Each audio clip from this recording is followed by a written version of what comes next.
It's JD Temple in Old Town Petersburg at Wabi Sabi. It's a little sushi place. It's like right down the street, a few blocks from my new shop. And so I'm going to be working in there this afternoon, kind of like setting up some shelves and like unpacking things and doing all that kind of fun stuff. But I wanted to stop over here for a little bit of food first. So I got I'm like a little cold, but I got a kickin' salmon roll, so should be really good. And then I got a Kirin Ikaban draft beer, so I'll have a little bit of that and see if anybody joins us today. I know it's like a weekday, like a Thursday at 3:30 or whatever it is, so not many people are probably free and available and around, but I'll show you what is going on anyway, and we'll talk about a few things that's going on.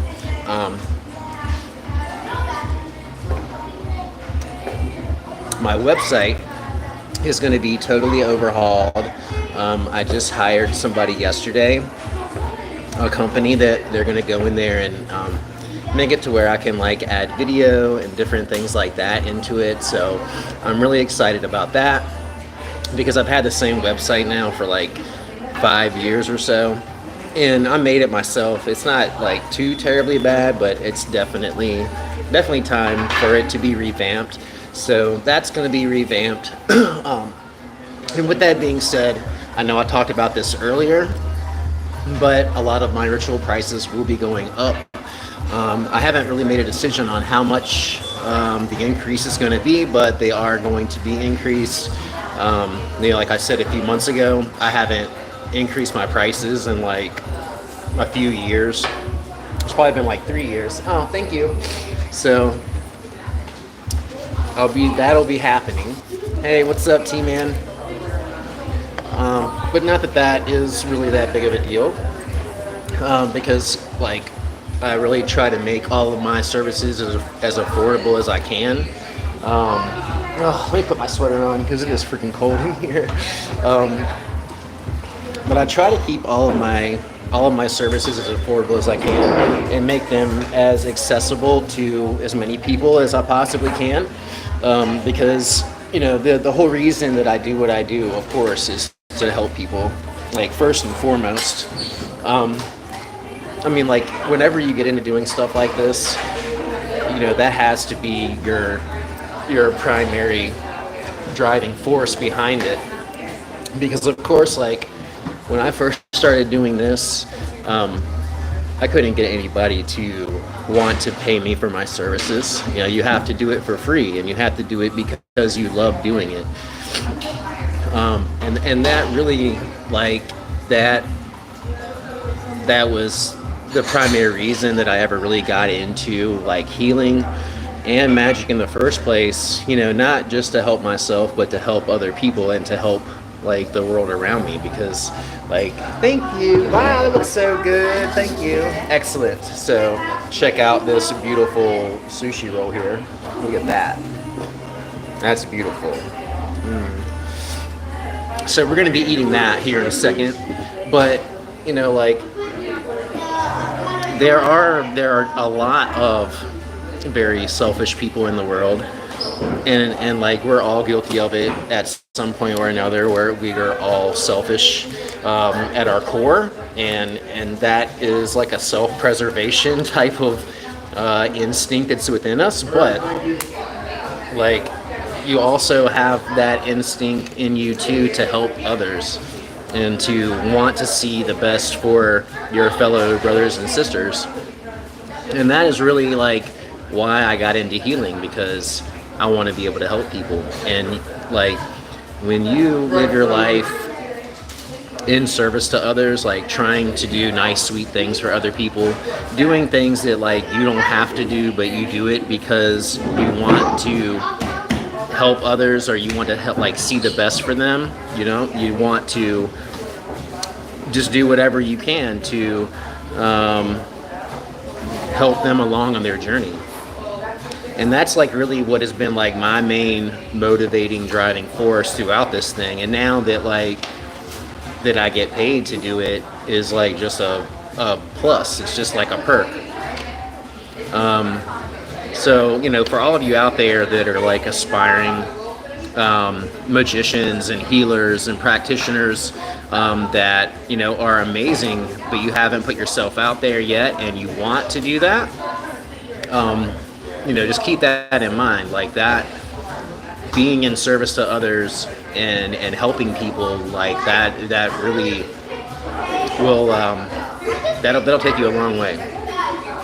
You know, and you have to like always, you have to like not let other things creep in and replace that, because money can certainly get in between you and a lot of the things that you originally set out for, as far as like goals wise and ethics wise. Like money can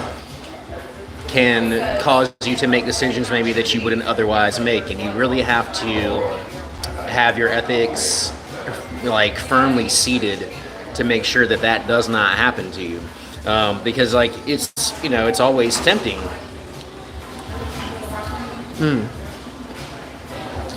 Oh my god. But oh my god, that's so freaking good.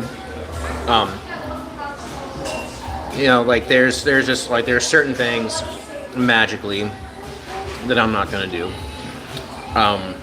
There's, of course, like I've been solicited for probably everything that you can imagine, you know, for like actually like killing people, which is insane.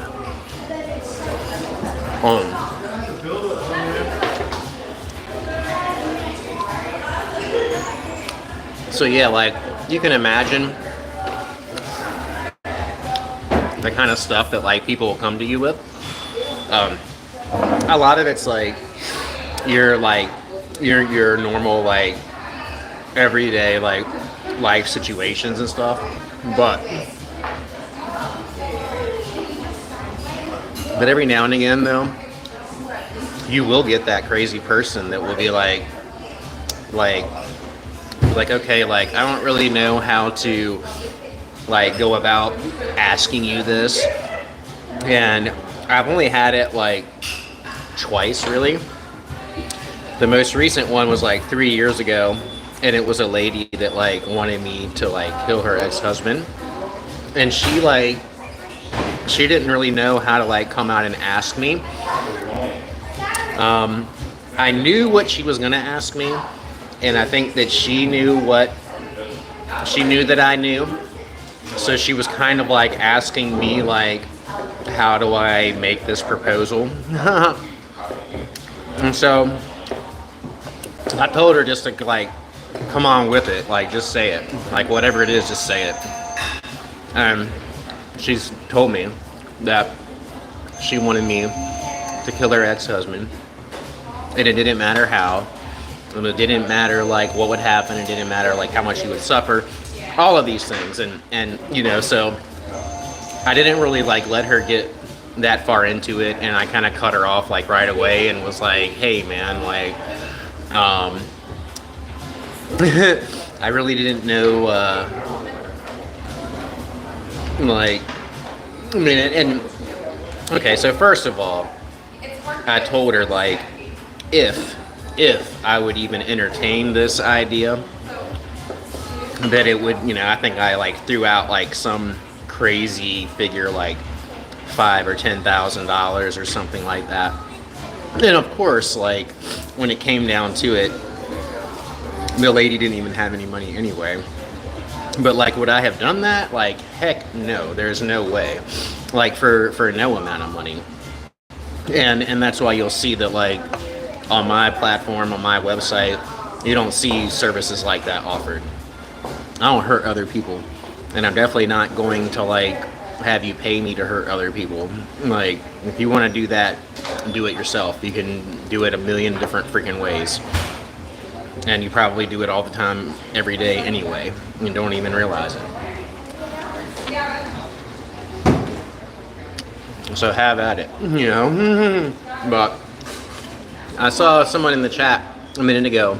Um, yeah, healing and the like being in like the black magic community is kind of like one of those things where a lot of people, of course, because dealing with who we're dealing with, and the kinds of people they were dealing with, as far as craftiness and cleverness and being sly and all of that, a lot of people are really hesitant to open up their energy to have like healing work done for them. And I don't blame you, like I would be too. You know, and like I guess I'm a bit of an enigma since like that I do practice black magic and I do offer healing services, you know, as a shamanic healing practitioner. I mean, that's something really, that's like the most important thing to me as far as like,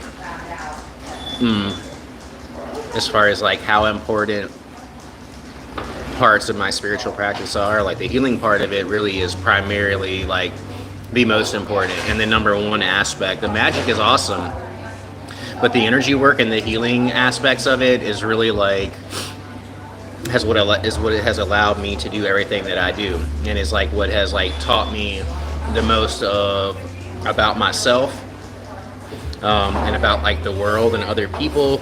Like working with that energy, I think working with that energy specifically, that universal life force energy, has taught me more really than any spirit has ever taught me.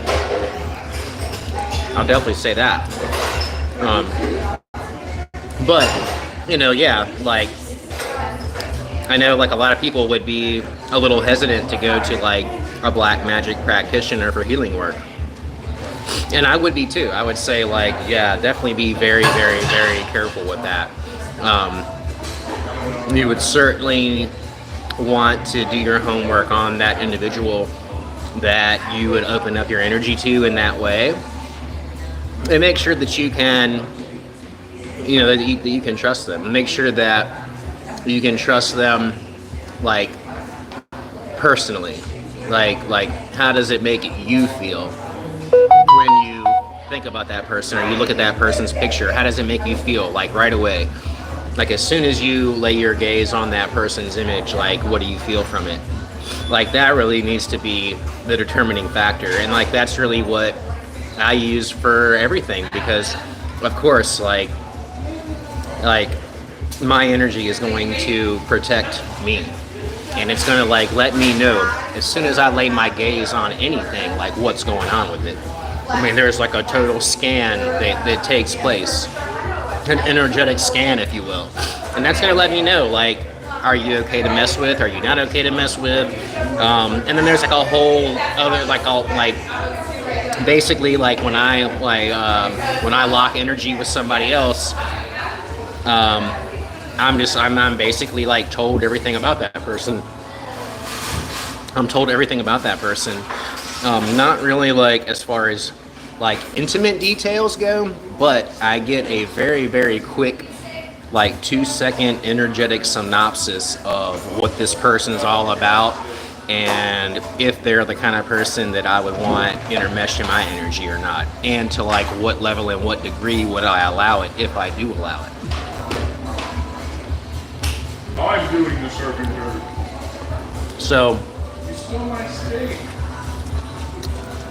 that so vital when you're dealing with people, you know, and really like, oh yeah, huh.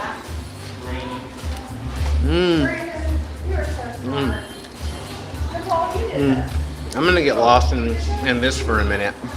If anybody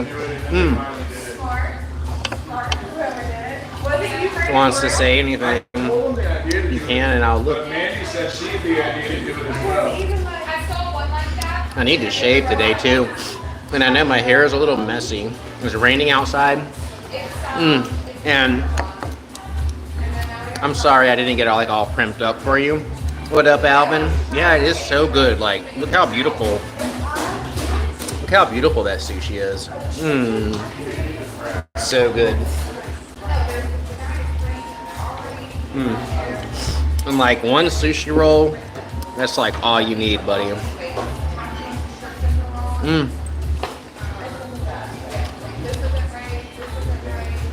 Oh, let me get some of that. Woo! It's hot. Yeah, right? Oh, yeah. Well, I would drink sake, but I did swear off hard liquor about, I guess it's been about a year ago now. And I did a ritual with Belial because because I was an alcoholic. And I guess I should say like I am an alcoholic, even though like I'm gonna have this one beer and that's it, and I probably won't have another one for like a week. Whenever I do drink now, it's just beer, and I usually only have one. But anyway, I did a ritual with Belial. It was a blood offering to help me with my alcoholism. Hey, Mr. Morticia. And so it was a really it was like a brutal ritual. It was one of those things where I woke up the next morning and could see the aftermath of the ritual that happened in my bedroom, and there was blood all over the floor, and it was all smeared all crazy, and it was just all insane, and I didn't really remember a lot of it, but it was a successful ritual, I will tell you that much, because if I even try to drink a shot of liquor now, I will get really sick. Seriously, and this is no joke. Sarah has seen this and can attest to it. I've tried to do it 3 different times, and if I just smell it or even take a half a shot, I'll just get violently ill. So Belial basically has made it now to where I can't drink hard liquor, which is awesome, which is great, so he does allow me to have a beer every now and again, and that's awesome. But he's got my back, and it's tough love, and that's what I need. And a lot of people with that tough love, this is something right here that's going to answer a lot of people's questions. So a lot of people are why demons? Why the left-hand path? Why all this? Why all of that? You don't need all of that. Well, yeah, dude, some of us need tough love, okay? That's what some of us respond to in this world, and some of us that's the only way that we learn. We need that tough love. And so for me, I need that tough love. I need people to people get in there and kick my ass sometimes. That's what works for me. That's what works for a lot of people. So for a lot of you that have asked that question, why, well, that's why. Will you say your number? Is there another way? Oh no, this would be it. Thank you though.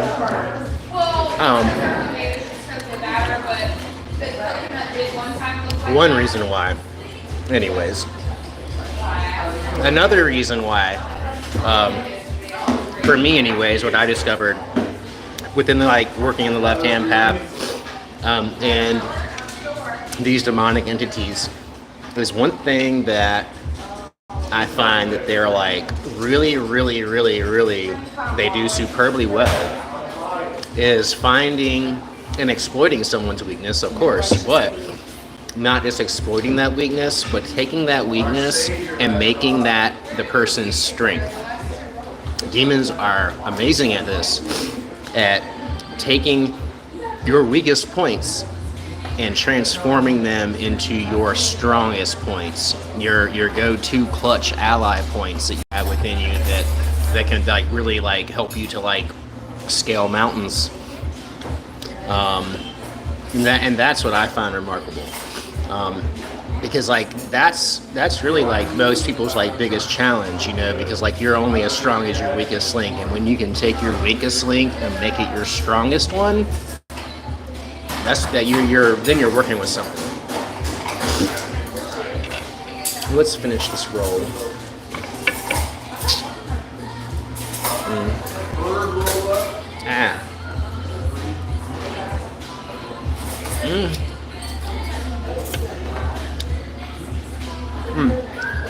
It has little fish eggs on there too. I don't know if y'all like those, but You like those little eggs? Look at that. Ooh.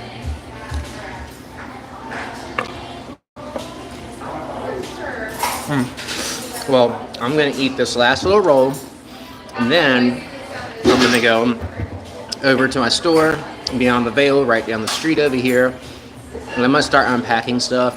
And I'm probably gonna do a live stream later and kind of like let you guys see what the progress is looking like and what the place is looking like and all of that. So maybe I'll do like a little smoke and chill later over there.